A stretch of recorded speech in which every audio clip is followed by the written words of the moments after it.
started the night off properly, talking about hospitality and taking things personally. Everyone that we're here with tonight has their own space, and sometimes it's interrupted. Sometimes it's forced upon us. And we have to find a way to mitigate that gap and bring one another together. But we can't do it unless we ask hard questions of one another. I'm pleased tonight to present our first speaker for this evening, Pastor Kimberly Reese. Pastor Reese has served in ministry in Hancock County now for the past 15 years. She serves as pastor of Connections at Good Shepherd United Methodist in Benton Ridge, where she's been for over 10 years. Kimberly graduated from the University of Findlay with a bachelor's degree in communication and received a Master of Divinity from Weinbrenner Theological Seminary. Kimberly resides with her husband and 4 young children on a farm in rural Hancock County. Can you help me welcome Kimberly to the stage?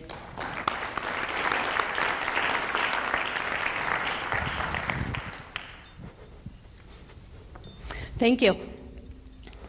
As mentioned, my name's Kimberly Reese. I serve as pastor of Connections, meaning I get the privilege of connecting with people, which I love to do. And during those moments of connection, I get to spend some time with them during the joy moments. But I also connect with people during some of the really tough moments in life. And sadly, that's more often than not where my time is allotted. Now, during those moments when they are full of pain, full of grief, sometimes it's in the obvious ways, such as the passing of a loved one during those stages of grief. But there's also the other ways that people are grieving. They are the ones where they are afraid to acknowledge, that they might be ashamed to even say out loud to anyone else, and so no one else even knows. Over the last 2 years or so, one of these major areas of hurt has really started to coming to light through the Me Too movement, made popular mostly on social media. Now we, of course, see it all over the news. If you happen to be unfamiliar with this movement, though, it began all the way back in 2006. It was a way to help women who survived sexual violence, to bring this to attention.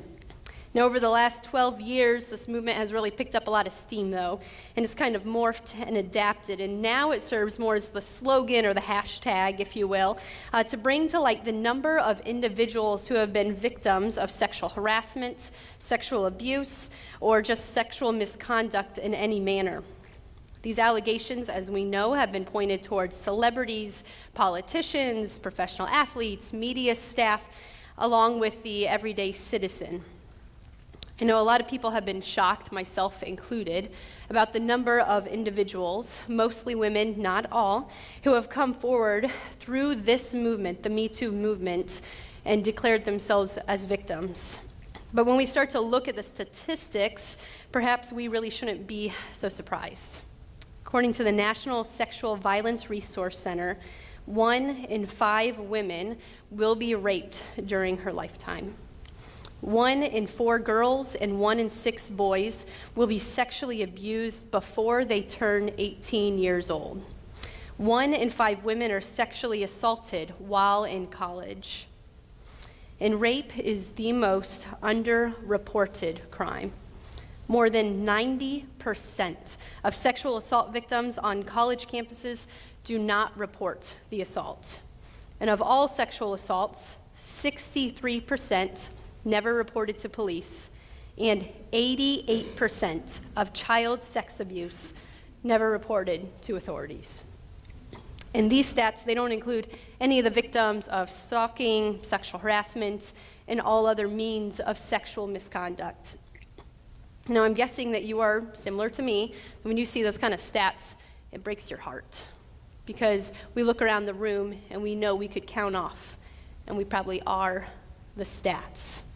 Now, what's been really interesting for me to observe, especially my particular role in connecting with people, is that during this entire Me Too campaign, is how society has chosen to respond. Now, one example of this, and I know this is a hot topic and we'll be perhaps pressing some buttons by saying this, but over the last couple of months, we've heard about the Supreme Court nominee Brett Kavanaugh. His name, the accuser's name, the victim's name, it's really been all over the news, all different forms, about sexual misconduct charges that are dating all the way back to his high school days.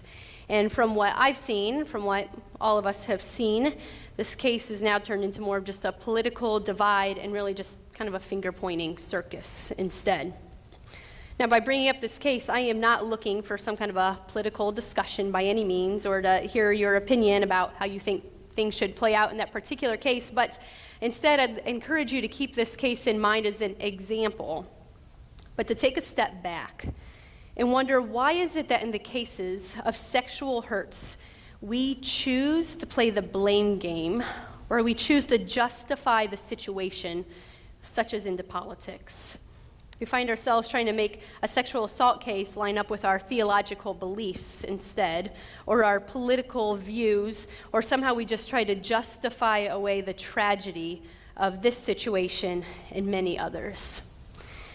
And I haven't heard this response just in the Kavanaugh case, but very sadly, it's been the response in almost every single sexual abuse situation that I have ever been connected to, and sadly, it's been a lot.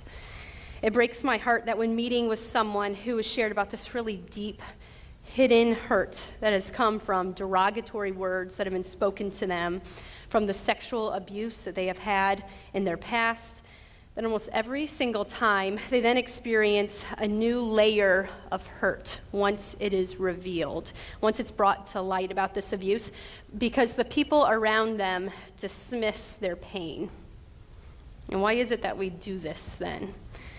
What I'm continually seeing and what statistics are continuing to point to is that when someone's uncomfortable with something, anything really, they tend to just disregard it, or they tend to ignore it, or to try to downplay the situation instead. So this is suddenly then turned into a finger-pointing, justifying situation. And so victims start getting questions like, well, then why'd you choose to wear that dress? I mean, didn't you know you were asking for it? Why didn't you yell for help? You really could have gotten yourself out of that situation. I mean, weren't you smart enough not to get in the car with that guy? It really is your own fault. You didn't even think that one through at all, did you? Now, why would you want to wait to bring that up after all of these years? How am I really supposed to believe you now? It really is no wonder that victims are choosing not to come forward with their stories. It's hard enough to expose your pain to people around you, but then it's even more painful when you have made yourself vulnerable, and then you look around and you see that you're standing alone. So how do we as a community, how do we best support these victims that really have come forward with their hidden hurts? First, please do not ignore them. Don't ignore their pain. Don't ignore the person. Someone who sits next to you on a Sunday morning in worship has suddenly had #MeToo on their page. Usually, we ignore it. Please don't pretend like it's not there. Acknowledge them. Acknowledge that they have pain. It might be as easy as telling them, hey, I saw your post. I don't know what happened, but I'm sorry that you went through that. And then just look at their conversational cues about what to do next. It could be just listening. It could be showing them empathy and love. It could be connecting them to a counselor that you can refer them to. Here in the Findlay community, we have a number of excellent counselors. And second, choose to stop the problem. As a female in ministry, you would be amazed at the very derogatory sexual comments that I have received while being a pastor. And more often than not, these comments are made in front of others, sometimes in a church or Christian setting, and usually they're followed up by laughter. People just joke it off. But be the one who does something about it. Stop the conversation, or be the really bold one. Point out how disrespectful these comments really are. They are not just jokes. Or if someone around you in conversation is dismissing the pain of a victim that has come forward, who is degrading someone who has come forward with the Me Too movement, for example, point out the pain that is happening in that person's life. This is a ripple effect. That person is suffering. Their families are suffering, and that leads to our communities suffering. Are we willing to tolerate this kind of abuse? It's within our own communities, it's in our own churches. But it's only when we start to take a stand on the small stuff in sexual abuse that we are ever going to start to see a change in the really big stuff of sexual abuse. Now, I'm a mother of 4, as you might have heard mentioned a moment ago, 2 of those being young girls. One is 5 years old, another one 8 weeks old. And it scares me to the core of my being, knowing that my daughters might be one of the statistics, that they could be a victim of sexual abuse. Start thinking of the little ones in your life. I hate that this is a part of our society. But I also acknowledge that we serve a very powerful God. And I also acknowledge the Holy Spirit is still at work. So I pray that these statistics are going to change. That my baby girls, they never have to be a part of the Me Too movement, because they will never have a hidden hurt that they need to share. So hearing about sexual abuse, it can make us really uncomfortable. It can make us squirm in our seats a little bit. But until we actually decide to do something about it, this abuse is going to continue. This hidden hurt will always remain unless we change it. Those of us in this room, regardless of your role, you have the ability to do something about it, anything about it. If we want to see change in our communities, we need to be the change in our communities. So I encourage you, think of where you're at in life. How can you put an end to this kind of abuse? How can you choose to love the victims that are so bravely and so vulnerably stepping out from that hidden shadow that they have been in? And instead, can you love them in their hurts and choose to take action? Thank you very much.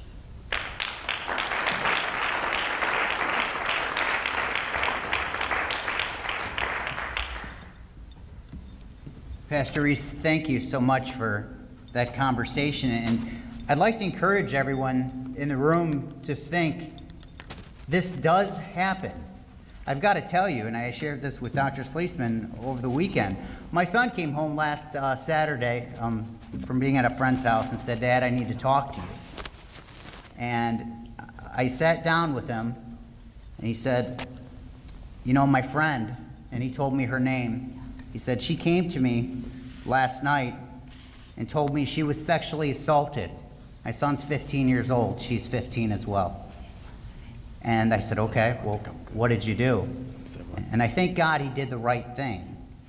He told her she needed to tell her mother. And they've taken this path, and I've got to tell you, Pastor Reese, you're right. This is an imaginably difficult challenge, even for those that weren't involved. And kids at this school said, "Well, it couldn't have happened. I seen the 2 talking just a minute ago." This entire sexual assault took less than 15 seconds. I encourage all of us to reach out as Jesus did to those that were hurt and give them the time and space, the hospitality that they so deserve. Thank you. We appreciate that. I have the pleasure of introducing a dear friend of mine for our next speaker, Reverend John Jones. And John and I met a long time ago. We marched together in the inner city of Toledo for social justice. And since that day, I'd say we became pretty good friends, believing in many things, but mostly believing in our Lord and Savior, Jesus Christ. John is a proven leader specializing in diversity and inclusion, leadership development, board governance, community building, and strategic development. He's held numerous roles within ProMedica and currently serves with the Social Determinants of Health team. In this role, John works closely with the community and the organization, developing various job training and mentoring opportunities for youth, young adults, and other diverse individuals in the communities in which he serves. Also holding the title of Reverend, his most important title. He is an ordained minister and serves as an associate minister at the Christian Temple Baptist Church. In previous roles, he has served as the president and chief executive officer of the Greater Toledo Urban League. He is a graduate of Central State University and the University of Toledo, and God willing, someday of Weinbrenner Theological Seminary. You look, I'm poking it, aren't I? Please help me welcome Reverend Jones to the stage.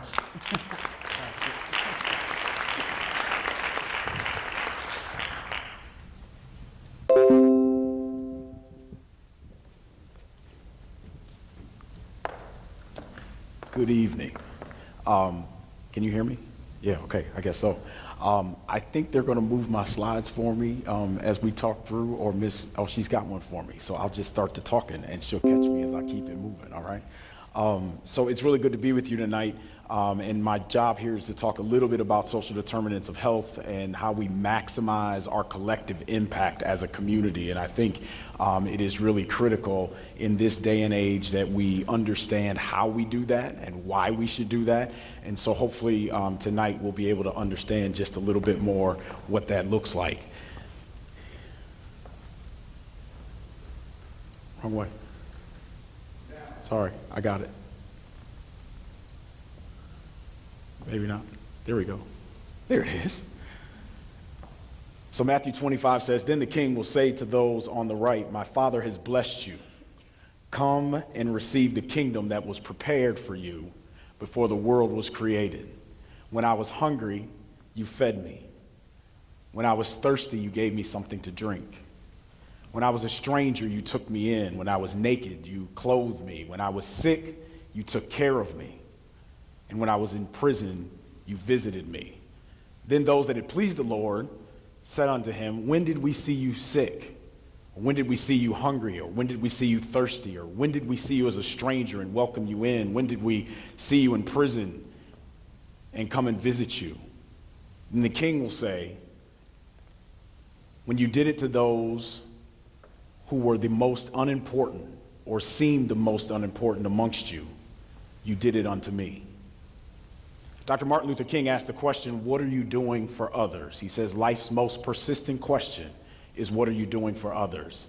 And as we think about that question in light of social determinants of health, I just want to ask you a quick question. When you look at a health system that has statistics and data that are this, what does that make you think?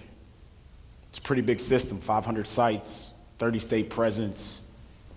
It's got over 2,300 licensed inpatient beds, 460 volunteer board members, 15th largest healthcare organization.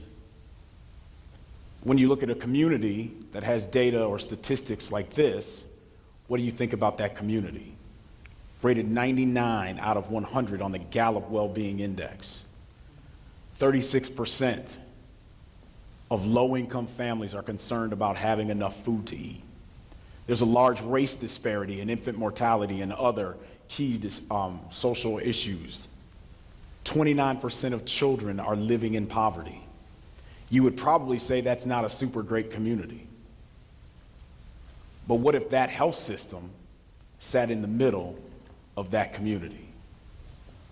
So I get to talk about this because I'm fortunate enough to be able to work for an organization like ProMedica, but we have come to the realization that where we sit in Toledo, Ohio, and in the communities that are surrounding Toledo, Ohio, those are the statistics that sort of describe our community. Even though we're a large health system, what we have to begin to do is look at today's health, which is focused on health outcomes, whereas tomorrow's health will be focused on health factors. This little infographic we use a lot because what it says is that 20% of your health, of my health, is what is taken care of in a hospital setting, which means 80% is attributed to socioeconomic factors, behavioral conditions, health behaviors, the physical environment in which we live. How do we ensure, or how do we begin to flip the focus of our healthcare environment to take care of people? That's a little small, so you can't see it too big, but what that really says and what that talks about is there's individual family factors. There's social conditions that drive a person's health. There are socioeconomic conditions that take place that drive a person's health, and how do we ensure that we're treating the whole person? Not just that we're treating the whole person, but we've got to dig deeper. How do we treat the whole person equitably? So there is a distinct difference between equality and equity. Equality means we give everybody the same thing. And that's pretty cool on one level, but equality doesn't do a whole lot for that disabled person. Equality doesn't do a whole lot for that person who started out, quote unquote, behind in life. But when we start talking about equity, we give an individual what they need in order to participate in an effective way inside of the space. So as we talk about treating the whole person, a few pieces of points related to ProMedica. As I just said, I get an opportunity to work for this organization every day, and so there's many people who feel different ways about the organization, but one thing that is true is that as we work through this process, we are understanding more and more every day that we must flip the focus on healthcare. So what are the questions that we're asking? We do ask the question, or we do encourage our patients to exercise, but do we ask if they're living in a safe neighborhood?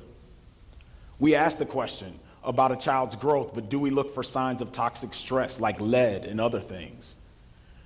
We realize that patients don't show up to appointments on time, and often we criticize them. We say, hey, you're not here at this time, and we criticize them and say, you should have got here, you knew better. But do we ask if they had good transportation? Are we asking the right questions? So as an anchor institution, which ProMedica is, and Weinbrenner is an anchor institution, University of Findlay is an anchor institution, and many of you work for organizations that could be deemed an anchor institution, which is really just defined as a nonprofit that once it's established, it's difficult to move its location, right? And so that organization begins to focus on a tenacious community challenge, and how do they go about doing that? And so at ProMedica, what we began to do is look at what's going on in our community. We opened up a grocery store. We started this journey about 2009, and we began looking at hunger as a health issue.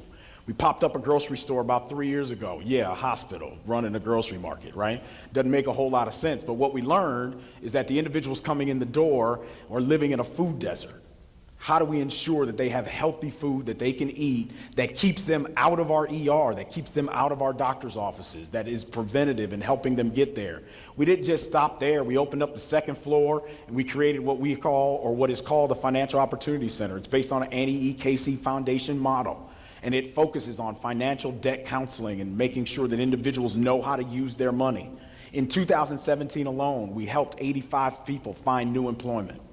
We brought back into our community over $500,000 in tax refunds through this Financial Opportunity Center. And we didn't stop there. We do screenings of individuals that is critically important. Again, asking the right question. We created what we call an eBuy Neighborhood Promise. And I only talk about this because it was a catalytic gift given by a donor, Russ EBuy. He's passed away about a year or so ago. But this has helped us to be able to catalyze this work and really try to move it forward as a community. How are we working collectively together to address a social, community, socioeconomic issues that exist all around us? So I believe the solution, while I can say it to a degree, it's somewhat easy, but it's real hard work. One, it's personal. What am I doing to address the challenges that I see every day? And I would put the challenge back to you. What are you doing? When you see that person struggling in the community, are you helping to try to mitigate that?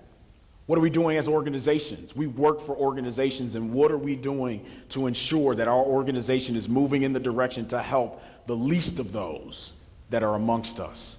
But then as a community, I believe that we are inextricably intertwined in a level of mutuality that drives us towards helping others every single day. So time is of the essence, my friends. We can't wait. We can't wait for somebody to come save us. We can't wait for this to happen. Dr. Benjamin, well, before I say that, just asking the question again, when did you see me hungry? When did you see me thirsty? When did you welcome in a stranger? Or see someone naked and clothe them? Or see someone sick and take care of them?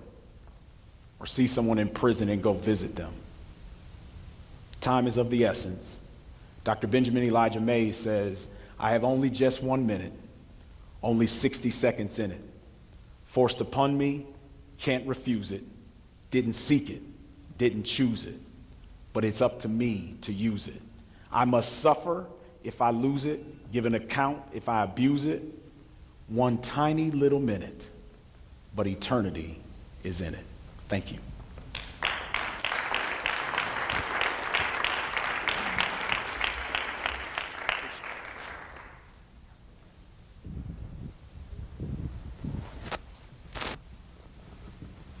Thank you, Reverend Jones. I need to let you know as well, Weinbrenner Theological Seminary is participating in the social determinants of health. We're an active partner with ProMedica in finding ways spiritual foundations, faith formation can help heal individuals.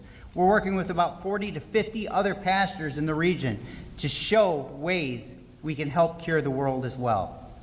With that said, I want to give some time, about 10 minutes. We're running a little bit behind, but give about 10 minutes for each table to take a step back and talk through these response conversations. I'd like you to talk through what one thought tonight may have strongly impacted you. What challenged, perhaps, your point of view? Or is there perhaps one action that you can take that you may have not have thought of before? So please, take about 10 minutes and talk through those conversations at your table. It's very important for us to begin to answer some of the questions, and then we'll return to the global conversation.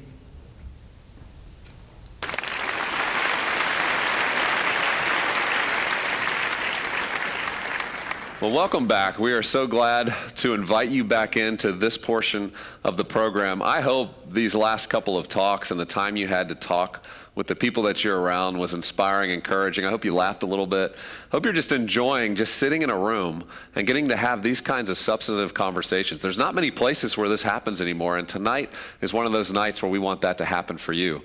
And also, if you're enjoying tonight, I want to invite you to something larger that we do every year that takes place in Nashville, Tennessee, called Q. And this is literally the Q Conference. And so over 3 days, we come together and you hear over 35 different talks that are tackling some of the most difficult issues, conversations, topics. You're hearing from thought leaders, you're hearing from change makers, people who are making a difference in the world and around the world. But not only that, I think the fun of coming to the National Q event is that you actually get to come, just like tonight, and sit around and be around other people around the U.S., around the world, who are really considering and grappling with how do they play a part in solving problems creatively? How do they use their gifts, maybe the industry that they're in, the place that they work, the place where they've been called? How do they take a different posture into it? How do they take new ideas and new thinking? How can they be smarter about what it looks like to be faithful in the midst of a culture and a society that's always going to be changing, but can do it with confidence? And so April 24th to 26th, mark it on your calendar. If you're inspired by tonight and you want to be around this type of conversation on a national level, we would invite you to come and be with us there. We actually offer special rates. It's only $299 for a ticket, so we've discounted that a great deal so that anybody who's tonight participating in QCommons, you now can participate in the Q Conference at a lower rate.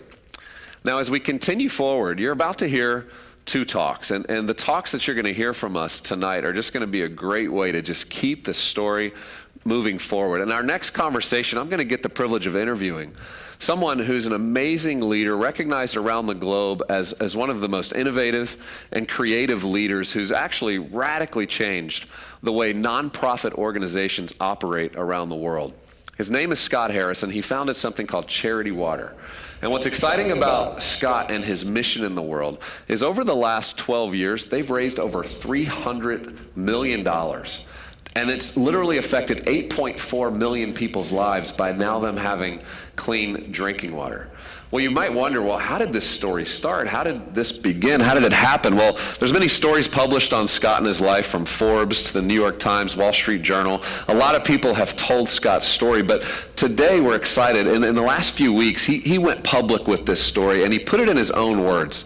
He wrote a book called Thirst, and in that book, he lays out a lot of the beginnings of this story that a lot of people didn't understand, that have motivated him to radically be a part of making a difference in the world. What I'm most excited about is that he does this with people who look differently than him, that think differently. Some of the themes we've been talking about tonight, he's demonstrating this so practically, and I want to hear how he does that, how he thinks about it. I want that to help you and I better understand how we can engage with people who are just completely different than us, but do it for a common good cause.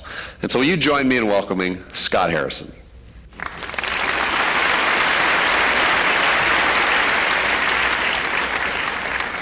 So Scott, catch us up. Tell us just how this whole vision and life began for you to move into this calling to affect the world the way you have.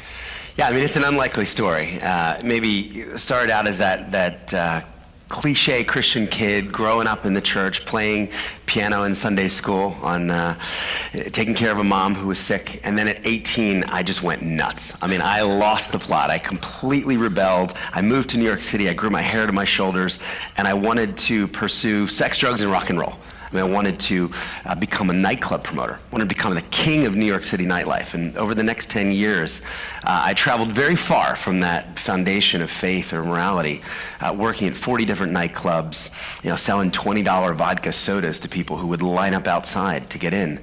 And after a decade of that, I found myself morally bankrupt, spiritually bankrupt. I was using drugs. I was addicted to pornography and gambling and smoking and drinking, and just my life, I was rotting inside. And I came back to faith in a pretty radical way, asked myself the question, what would the exact opposite of my life look like? Not a pivot, not a 20 or 50 degree turn. Radical. 180. What would it look like to walk exactly in the other direction? And I wound up selling almost everything that I owned and joining humanitarian mission in post-war Liberia.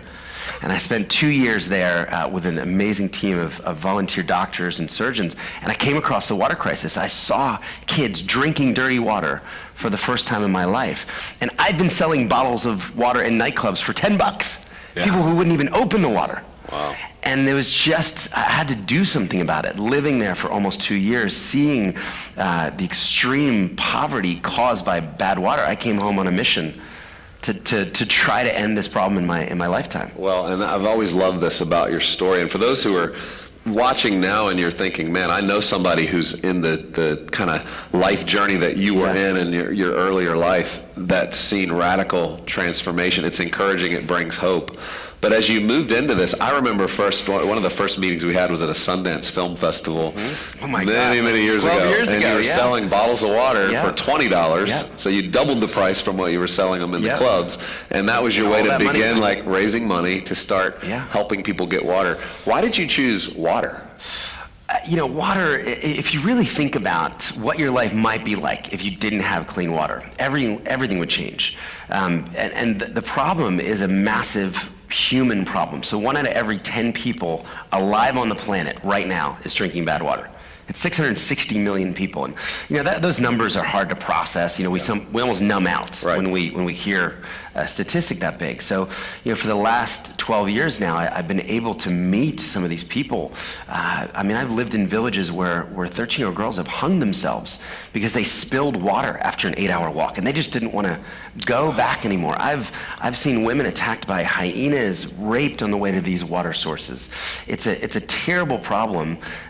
Just one stat around disease: 52% of all the disease throughout the developing world, throughout all these countries where we're working, half the people are sick because of bad water and a lack of sanitation. So, water means health, it means education, it gives time back to women and girls. They're allowed to go to school if they don't have to walk for water. It's just this transformational, basic human need that yet, today in an age of affluence and technology, 1 out of every 10 humans doesn't have this thing, doesn't have this basic need to be healthy, to live a life that is thriving or flourishing. Yeah, so this was And it's a solvable problem. That's the great thing, Gabe. We know how to do this. Yeah. We actually know how to bring clean water to every single person on earth. There's no one alive today where we're scratching our head saying, how would we help them? Yeah.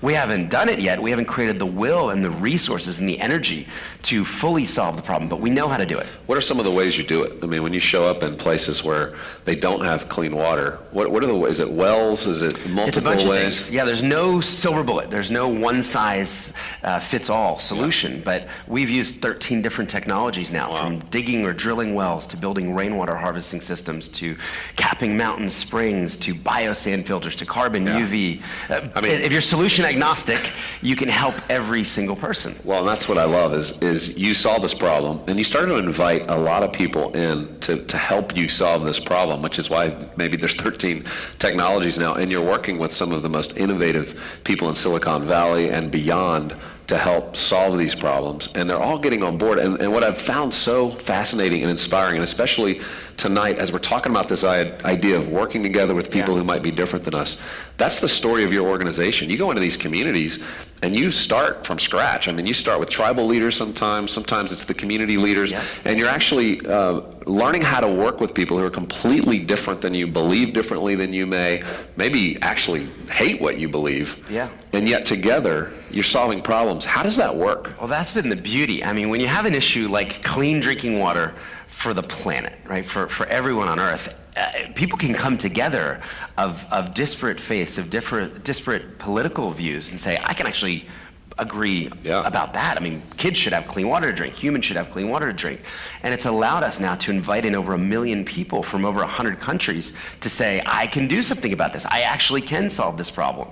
And, you know, Charity Water has had a unique business model from day one where 100% of all the public donations go directly to these projects. And we saw a cynicism, we saw a skepticism out there. We learned so many people said they didn't trust charities because they didn't know where the money went. And we said, well, what if all your money would go? Would you then give? And the stories, Gabe, are amazing. I mean, we have Jewish synagogues that'll write us letters and say, this is the first non-Jewish organization we've ever given to. But it's too compelling of an issue. It's too compelling of a transparent business model. You know, I remember during Ramadan, Muslim school kids from Dubai sent in $60,000. You know, the Mormon Church, our biggest donor, who's given almost $20 million, is an atheist. Thinks I pray to a figment of my imagination.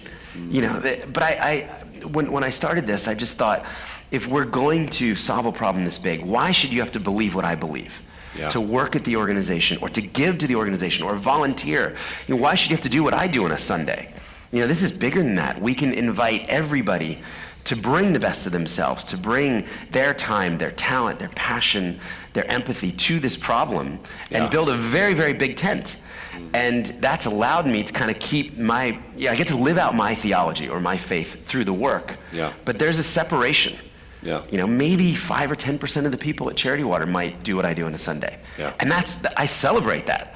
You know, that's the exciting thing. Maybe 5 or 10% of our donors. Man, it's cool to hear you describe it. I think sometimes people, myself included, we can get hung up on saying, well, if we're not telling everybody every single thing we believe, then we can't be friends, or we can't work together, or we can't solve problems because maybe we're compromising something. I think theologically what I hear you describing is that you understand God's glorified when we serve others, when we provide clean water and help somebody have a flourishing life. Dirty water is illegal in heaven. Okay? No woman is walking 8 hours with 40 pounds of disgusting water. No woman is getting raped on the way to a water hole, or holding a child in her arms dying of diarrhea. So that's illegal. So if we can bring the kingdom of God to earth through all people getting involved, both working at the organization, giving to the organization, that's enough for me. That's what I feel like I'm called to. There are other people that are called to different things. Well, your book, Thirst, man, has just been so good. It's called A Story of Redemption, Compassion, and a Mission to Bring Clean Water to the World. You've heard a lot about that in the last few minutes. The thing I found fascinating is you talk about something I'm sure some people are feeling, which is, how do you give yourself to work that feels like, I mean, you just stated, I think, 660 million. Daunting, right? Right, don't have water. You've helped 8.4 million. Amazing. But you still look at this. It's 178. How do you stay in it? How do you do this work that feels like it has no end? Yeah, you just have to keep immersing yourself in the optimism and the stories of hope. I mean, I've now been to 69 countries. I've been to Ethiopia 30 separate times, which is a place where we've worked a lot. And I have these moments, Gabe, where you'll meet one woman or one family and say the whole thing would have been worth it for them. Right? This one village that is going from the disgusting swamp, watching their kids die, to clean water. And then it's 29,000 villages. It's 8 million people.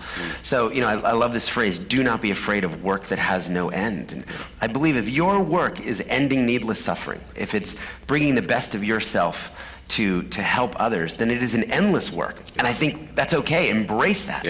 And you're just looking and you're giving of yourself. And you look back one day and say, oh my gosh, we've actually done a lot.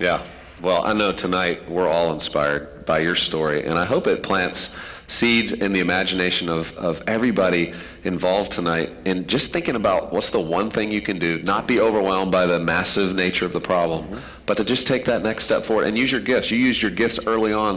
That was club promotion. I'm still promoting. Yeah, you're promoting. You just changed it to something else, and it's beautiful. So thank you for being with us tonight, Scott. Thanks for having me.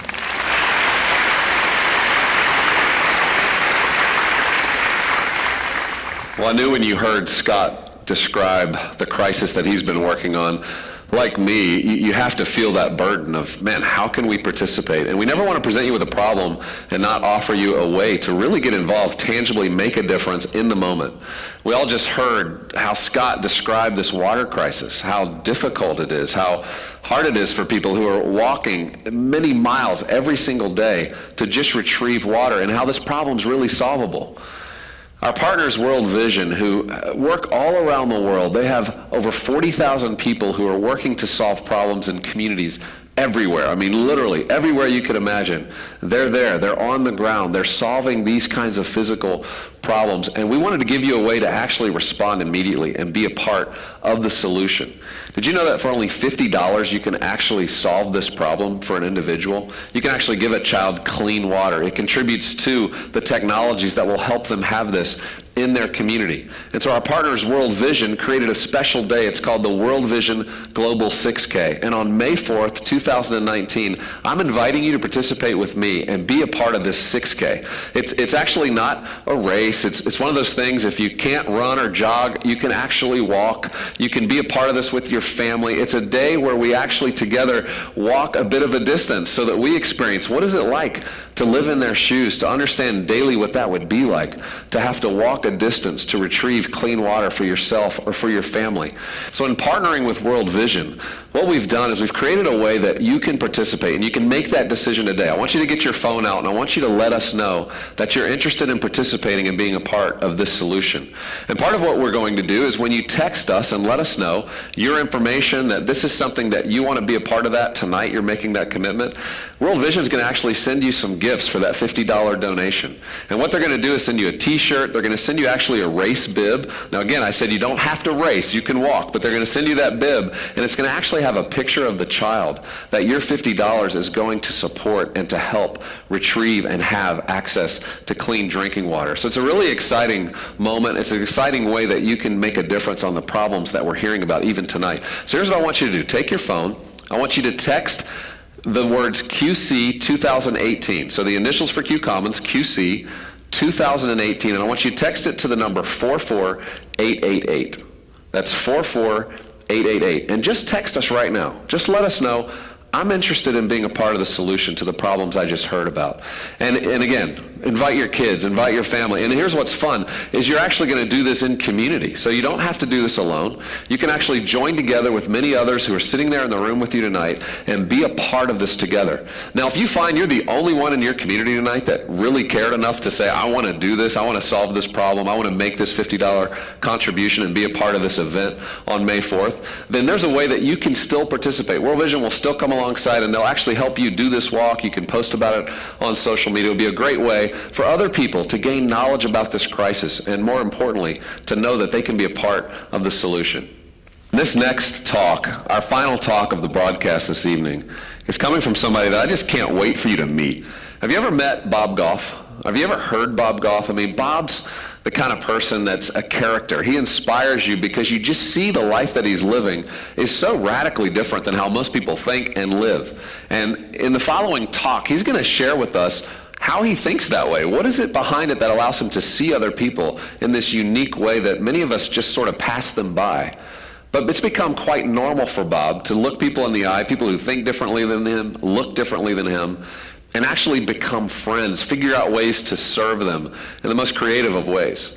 He's a New York Times best-selling author of a book called Love Does, and even recently a new book came out he wrote with his daughter called Love Does for Kids. It's an amazing, amazing project to inspire children to start thinking this way, which I think would be important and impactful. But in addition to that, most recently released a book called Everybody Always, a book that now, again, New York Times best-selling author around the globe. People are reading his stories. They're smiling a lot. They're laughing a lot.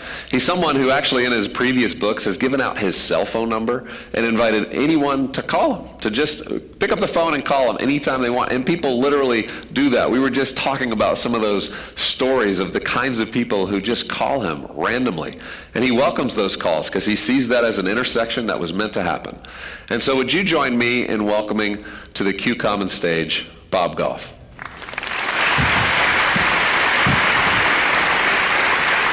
Well, hey, everybody. I'm Bob. It's good to see you. It's good to be with you. Thanks a million for letting me be part of this. I'm a lawyer, but I'm also a hugger. So if we were together, you'd be getting a hug. But not the creepy kind, or you'll need a lawyer. You know the difference. One of the things that I've done is put my cell phone number in the back of books, and the reason is this. I don't think people follow vision. I think they follow availability. And we don't get to decide how tall we are or short we are, but we get to decide how available we are. I get a call about every 3 weeks from this young guy in the South, and he just cusses at me. Isn't that awesome? I thought I knew all the cuss words, but evidently there's new ones. And one of the things that I do is I end the conversation with them the same way every single time. I tell them, I will always take your call. I want to be the one guy in his life that isn't like calling him names back. And listen, I'm a lawyer. I win arguments for a living, but I'm not trying to be right. I'm trying to be Jesus. And that's this whole theme that you've been hearing about for the last little bit, this idea of how do we do it? We can engage culture. We can engage the most difficult circumstances and people, but you got to know why you're doing what you're doing. I'll give you an example. You will very rarely see me without wearing this crazy Boston Red Sox hat. And I'm not a Red Sox fan. The reason that I wear it is this. My neighbor Carol was a huge Red Sox fan. And we knew that she had cancer and was going to start this eternity-long dance with Jesus. And so I made a deal with her. I said, Carol, I'll wear your Red Sox hat for the rest of my life, but in exchange, every time Jesus walks by you, you need to mention my name. There's a verse in Matthew that says, I knew you not. I'm like, Carol! So figure out why you're doing what you're doing, because if you're doing it for the applause, join the circus. But if you're doing it because you want to be Jesus to the world, if you want to like spread this whole idea of love and acceptance to people, then now we've got a ball game. We've got something we can talk about. There's a beautiful verse. It's Galatians 5:6. It says this, the only thing that matters is faith expressed in love. And I think people don't need more information. I don't think we grow or we're informed. We grow or we're accepted. And so what I've been doing is just trying to find people like, what is it that you're looking for? What do you want in your life? There's this terrific friend of mine. She's a new friend. Her name is Grace. You know what she wanted? She wanted to be a speaker, but she never had a chance to do something like this. And so she told me this. I was speaking at a conference with 3,000 pastors a couple days later, so I just walked out on stage holding hands with her. And I got out of the frame. I said, go. And she killed it. These guys will never have me back. But here's the deal. Find out what other people want. It's easy to make it about you. But if you want to be love in the world, like you'll actually release these things by asking people, what is it that you want? And is there anything I've got to be helpful along the way? I'll give you another example. There's a young guy named Aaron. He was a paralegal for me. He'd worked for me for a decade. You know what he wanted? He wanted to go to law school. He wanted to be a lawyer. But he didn't have like 3 years to spend in law school. He had 3 kids and a wife. So we went to the state bar in Washington. We said, would it be okay if we teach him law school? It was like I did a Jedi thing, and they said, okay. So we taught him law school. You guys, Aaron just passed the bar. He looks as surprised as we are. We made him give a valedictorian speech. He was also the last guy in the class. But find out what other people are hoping for and then intersect that. The only thing that matters, faith expressed in love. But here's the deal. Jesus doesn't need your help. I asked him. What he needs is your hearts. And what it's going to do is it's just going to require a little bit of humility. It's going to be taking a breath when you meet somebody. Have you ever met somebody and their shirt is one button off? That happens to me all the time. But one of the things that I found is the people that have shaped my view of God would be a couple buttons off in their view of God. Like they've got a different worldview than me, and I just assume that God's up to different things in their life than he's up to in my life. Listen, if you want a radish, it takes a seed in 20 days. But if you want a pear, it takes a seed in 7 years. And I've just assumed that some things are going to take a little bit longer, which is hard for me because I'm like a little ADD. I make coffee nervous. I'm like that guy. But what I'm trying to do is just chill out, and that would serve us so well. I keep putting things in the microwave, and Jesus keeps putting them back in the crock pot. Let that happen to you. Chill out. I know you've got an opinion about everybody. Everybody's got opinions. They're like ears. But what I want to do is be remembered for my love, not just known for my opinions. And I think we get to do that every time. Every time we do an extravagant act of love that's selfless, it's like a declaration of faith. It's like, this is what I actually believe is true. I have a friend who's the voice of Disney. Isn't that an awesome gig? Every time you hear, coming soon or in the park, it's his voice. And you know what his card says? People believe what I tell them. Wouldn't that be great if we were known for that? People that would believe what we tell them. And what we need to do is say things that are true. And the way people will believe us is to see the way that we engage the people around us. That's why I wrote the book, Everybody Always, because it's a lot easier to love some people sometimes. But if you want a report card on your faith, see how you're treating the people that you disagree with the most. Those of you that know me know I try cases against witch doctors. We tried Uganda's first death penalty case against a witch doctor involved in child sacrifice. And this little boy survived the trial and has been thriving. But it started me thinking, how do I deal with the people that creep me out? And so I've been sending out word on the Bush radio now for years to all the witch doctors. I say the Consul General of Uganda is coming, and I command every witch doctor to meet me at the King's Hut. And you guys, they come, and they're creepy dudes. They make little dolls that look like me and stuck pins in it. I mean, it's nuts. But I asked these guys, what do you want? What do you need? And they said, we don't know how to read or write, so you guys don't freak out. I started a witch doctor school. We don't teach them how to be witch doctors. They already know. We teach them how to read and write. And something crazy has been happening in their lives. Like, they're actually seeing themselves differently than they did before. We're educating them. I've spent my whole life avoiding the people Jesus spent his whole life engaging. You know why? I didn't want to get any on me. And the simple message of the gospel is this: get it on you. Get it all over you. You want to look like Jesus? Just get people, the people that you've been just polite to, draw them in close. I told these witch doctors, I'm writing the next book and you guys are still learning how to spell. So what if we do this? I'll write all the words. Can you lend your fingerprints and we'll make the cover out of your fingerprints?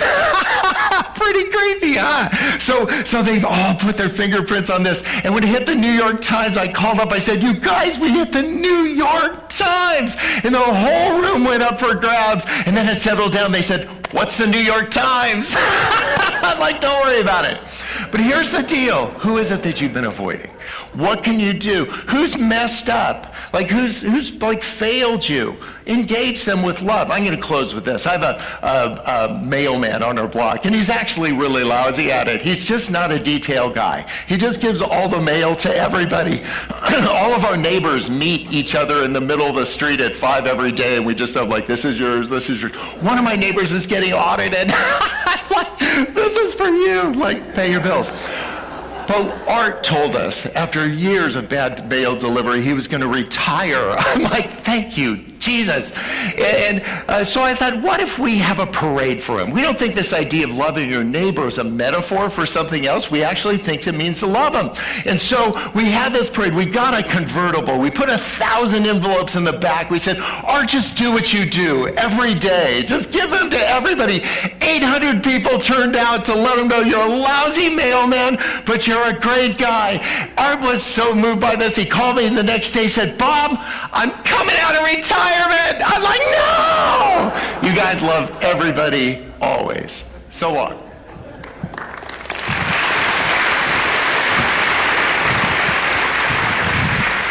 Bob, you forgot your hat. Man, what a great way for us to move into the conclusion of our evening. Bob, thank you so much for sharing with us from your heart your real personal stories and just the way in which you see people, I believe the way God sees them and the way he wants us to see them. And so as we move into the rest of this evening, you're going to in a moment get to hear your final local talk happening in your location. But before we do that, we didn't want this evening to happen without us giving you vision for how you could move forward from tonight. You know, sometimes the complaint about events like this is that you gather together, you hear a lot of information, you kind of get filled up, and you feel really inspired on this night. But then when you walk out of here, a couple days goes by, and it's easy to sort of forget, well, what did I learn, and what am I going to do with it? And so we wanted to give you something very practical to do. We wanted to invite you to participate with the thousands of people around the U.S. and around the world in an act that we think is proactive and that will demonstrate hospitality in a beautiful way. And so we're asking you literally to host dinner. Right, that's right. I want you to host dinner in your very own home the week of November 12th. So you got a few weeks to plan for this, but this is something where we want to see thousands of dinners happening, not just in America, but all around the world on the same week, the week of November 12th. And so as you plan for that dinner, here's the idea, here's the strategy. We know that in the U.S. specifically, we're going to be coming on the heels of a midterm election that is likely to continue to create division. People are going to feel tribal. Half the country's going to be upset no matter what happens in politics. We know that that sort of division is just going to be normal.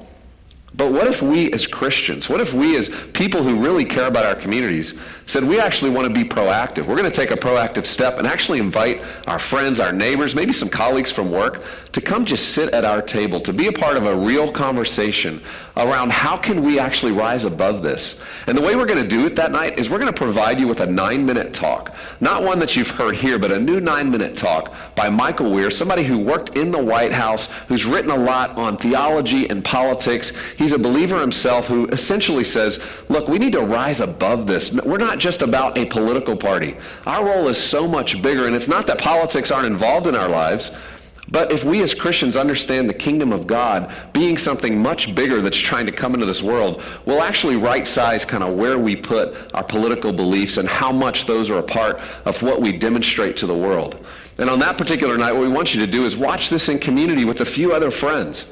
And after you do that, go sit at your dinner table, enjoy a great meal, and then have some conversation around how each of you can be a part of rising above what we see as a lot of division in our country and be a part of the solution. And so if you'll do that with us, I want you to pull out your phones right now, because we're going to ask you to make that commitment now, to make that decision and to let us know, because we actually want to send you some free resources to just help you do that. We're going to give you a discussion guide. We've even got some chefs that are participating and providing a couple of menu options if you want to participate that way. We want to keep this simple and turnkey for you to participate. So here's what I want you to do. I want you to text the word dinner, just the word dinner, to 615-374-7044. And when you do that, we'll receive that. We'll start to send you a little bit of information so that we can track how many of these dinners are going to take place around the world on this particular night.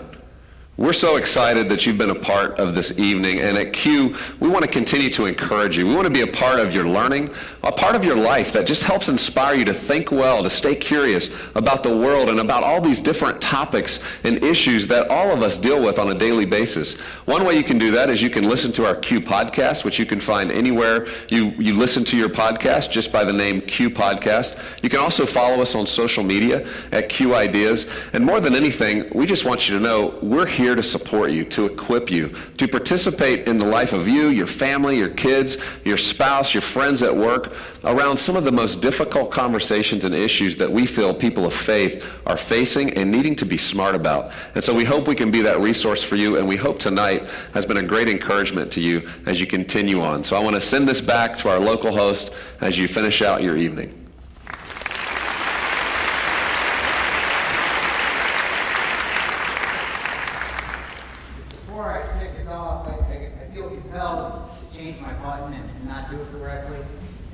First buyer, $20 bottle of water. Please let me know if you're interested. Thank you all. We've heard some pretty amazing conversations tonight, haven't we? They've really challenged our thinking, and these aren't just global conversations, they're also local. They do impact us. If I remember correctly, here in Northwest Ohio in 2014, we had a challenge with water, didn't we? I think we're going to see more of that coming here in the near future if we haven't already had a little bit of it happen here in our own city in Findlay. We've seen different challenges of coming together to help the common good. And all of you make that difference in the world. I'm so glad we have different organizations with us tonight, such as the United Way, helping unite us live united. All of you as pastors, working together with your local communities. Large organizations like Marathon that give back to try to help solve local problems. Well, tonight, we're going to end this evening with a conversation with someone that's helping to embrace challenges and change hearts and change minds. I'd like to introduce to you Sarah Crisp of Awakening Minds. Sarah Crisp is the founding director of the nonprofit organization Awakening Minds.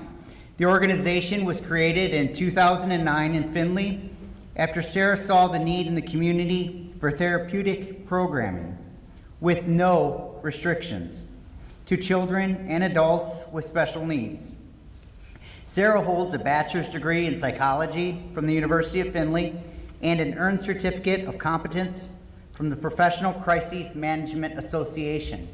I've asked Sarah to speak to us this evening in the form of an interview.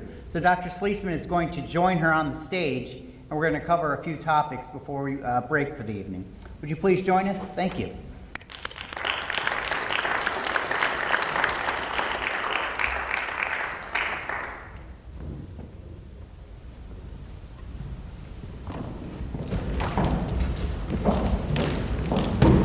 And I have these for sale behind you. I have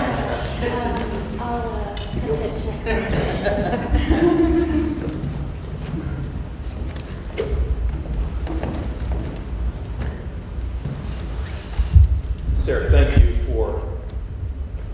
for joining us this evening. And as Greg mentioned a moment ago, you founded Awakening Minds Art in 2009. And just as we get started and think about this, what was the significance, or what is the significance of the phrase Awakening Minds? Welcome everyone. Thank you for being here. Much like the organization itself, the name has even changed meaning over the years. So originally, Awakening Minds, with my degree in psychology and my interest in brain development, the point of Awakening Minds originally was to literally develop the brain. So in programming, art programming, we focused entirely on developing and growing the brain. Over the years, I found that Awakening Minds had become a platform, had become a voice for individuals who were different. Maybe people that didn't have an opportunity to have that soapbox, but maybe also people that we just didn't know how to listen to either. And now it's become a way for us to awaken the minds of other people, to help other people understand that there's crisis in our community, that there's different people in our community that we need to listen to and that we need to be there for.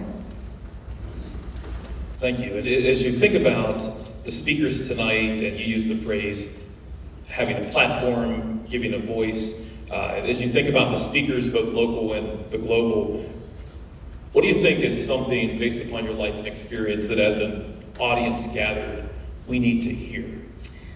Well, I find myself being frustrated often by how much we discredit things in our community, those silent disorders, people that are suffering from things that we can't see, therefore we don't understand them.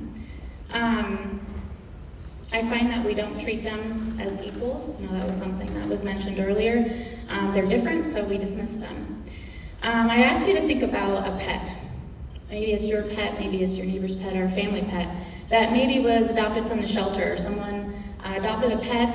This pet maybe was left for dead on the side of the road. It comes with trauma. It comes with a lot of emotional baggage, that you could say. But yet we understand that that dog or that animal has trauma in its life. So we treat it so differently once we know that. But yet we treat our own kind so differently. We may know that there's something different with that person with trauma or one of those silent disorders, but we don't take the time to actually be patient and kind and love those people and listen to them. I just see so many people discrediting. So that was the biggest thing I wanted to really talk about, was that we need to be more kind, more gentle, more empathetic to those disorders that are out there that we can't see. So it's very real. I am someone that suffers from anxiety, and yet it's often not taken serious. And I can assure you it's a real disorder. It can be paralyzing, but yet, like many things out there anymore, it's discredited, it's overused, and we're made to feel like it's not a big deal. Bob Goff just mentioned a minute ago, asked that question, who are you avoiding? And Joe Saxon talked earlier tonight about hospitality. He used the phrase discrediting.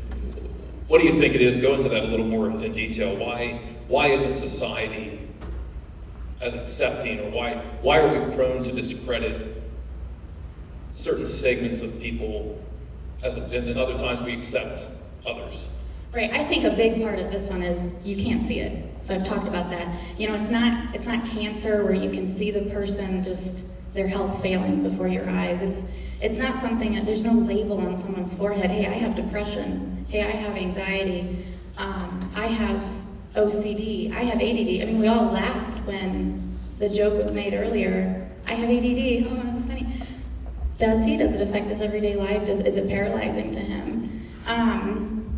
So we can't see it. So therefore, we don't understand it if we don't have it. But as I've kind of led into, the overuse of these terms makes it a joke. We're discrediting all of these disorders by turning them into a joke. And that's what I see even more. I hear people joke about, oh, that person's retarded. And then they look at me, oh, I'm so sorry. Well, just because I'm standing here doesn't mean that you should be saying I'm sorry. You should probably just shouldn't say that.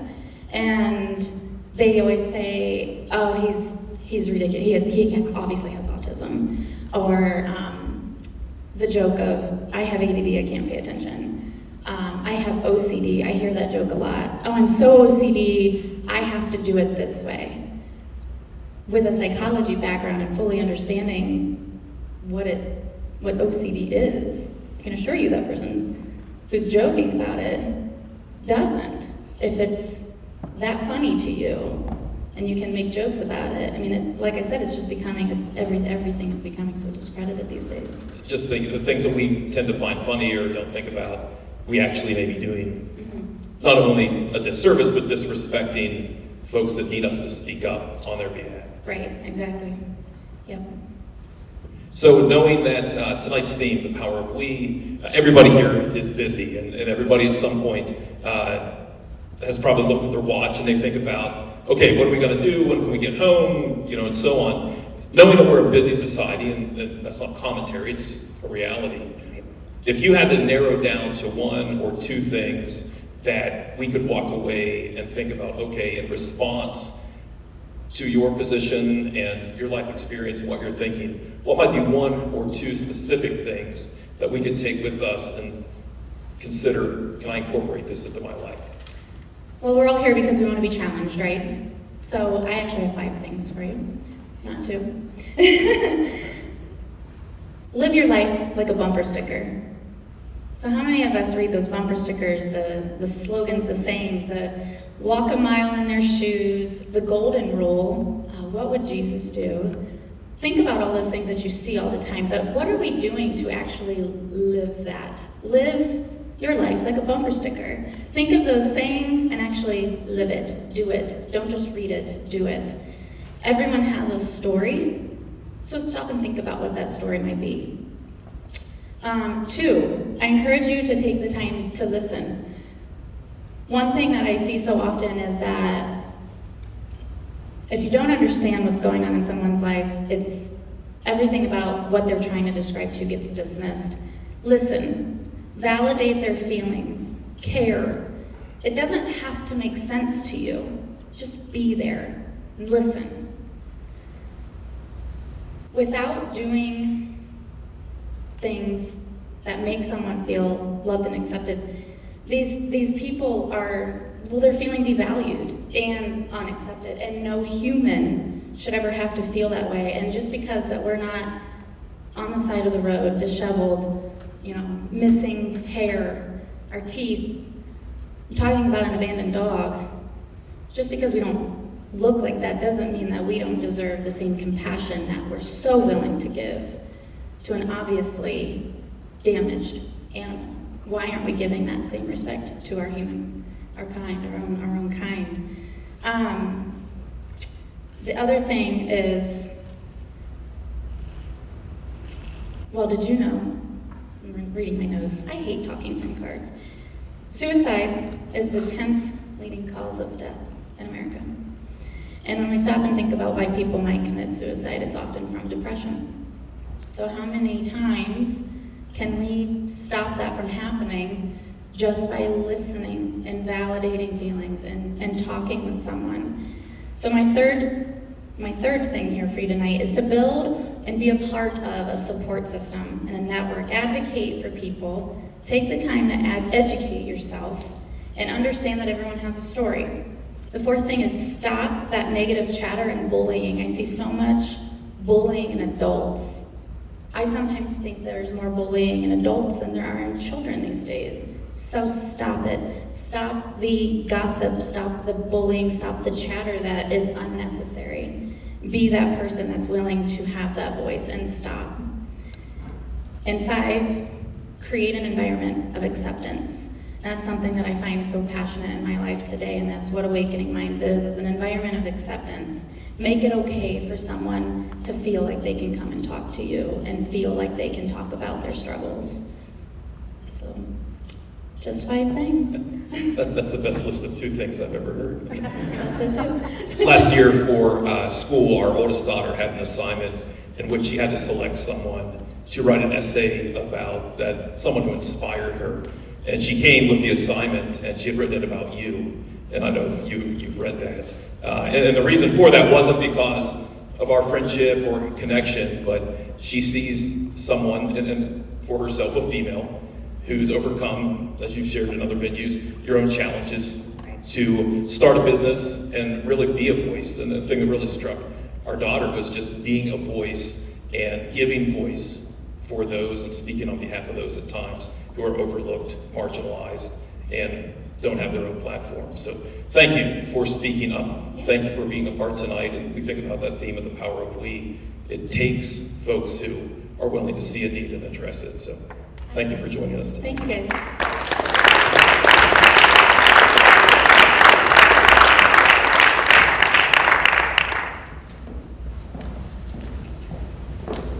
Thank you, Sarah. And actually, I'd like to ask you to stay on stage with us. We're going to wrap this evening up pretty quickly, but we're going to have a little bit more conversation, as Sarah encouraged us to do. But I'd like to call all 3 speakers back to the stage just for a quick minute, if I could. We'd like to present you with a gift. And I think all of us would like to say thank you as a community for the conversation you have given us tonight and the questions you've challenged us with. So could you please 3 come up?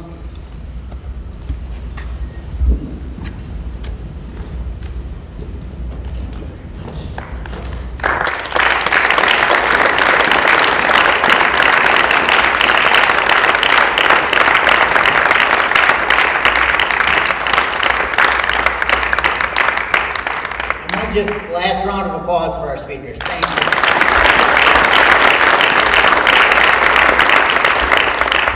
Before we let you go this evening, we're going to encourage you to, again, have conversation at your table. The response conversations are the same ones we began a little bit earlier. So what one thought has impacted you from the second half of this evening? What challenged your typical point of view? And is there any one action that you can take, either personally or in your place of employment, that can make a difference? So please, take 10 minutes to do that, and then we will wrap things up. Thank you.